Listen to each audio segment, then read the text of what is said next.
Tak, ja vás zdravím, přátelé. Dneska je takové špeciálne vydanie. Nebudem ukazovať už ďalšie domy, pretože síce ich je hodne a spousta, ale na to už teraz není prostor. Rád by som vám ale povedal niekoľko vecí. Chystám ďalší projekt Tiny House. Tiny House z jedného kontajneru HC40. Budem to robiť tu v tomto prostore a budem to robiť opäť své pomoci. Sám, to znamená, že odvysielame celú sériu o tom, jak si krok po kroku máte spraviť svoj Tiny House za čo najrozumnejšie penízky, to znamená predpokladaná cena bude nejakých 400-450 tisíc korún. Uvidíme samozrejme, jestli sa do toho vlezeme, ale predpokladám, že áno. To bude prvá etapa, pak druhá etapa bude o tom, že celý Tiny House spravíme ako off-grid, soběstačný, to znamená soláry, zberňa dešťové vody, jímka, batérie, všechno bude v tom Tiny House, bude to v tom návesu, ktorý pod to pořídím a bude to soběstačné, takže bydlení bez povolení stavebného a proste bydlení tam, kde chcete, s krásnym výhľadom, na svojej lúke, na svojej záhrade, tam, kde potrebujete. Čo chcem vlastne povedať je, že vlastne ja na to teraz potrebujem čas, aby sme spracovali projekt, aby sme spravili proste všechny tí procesy, ktoré k tomu potrebujeme, aby sme začali stavať.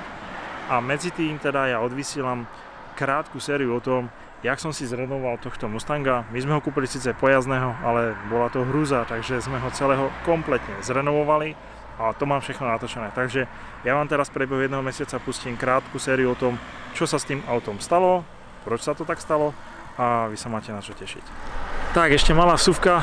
Podarilo sa nám spustiť e-shop na našich webových stránkach, takže pokud by ste nás chceli podporiť, podporte nás práve tým, že si zakúpite jeden z našich projektov a podporíte tak samozrejme ďalšiu tvorbu a my budeme vďační. Díky. Takže my sa teraz presunieme niekoľko mesiacov naspäť a ja vám ukážem, jak to celé vlastne začalo.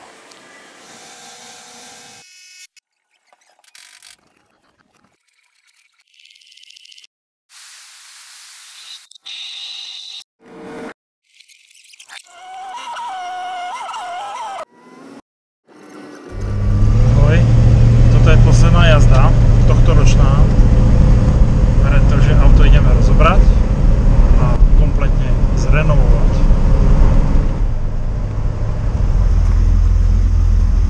A jdem na to!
A k čemu je toto?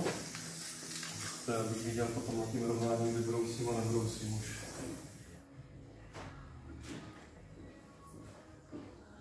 Valím teď do litovle sundať nápravy.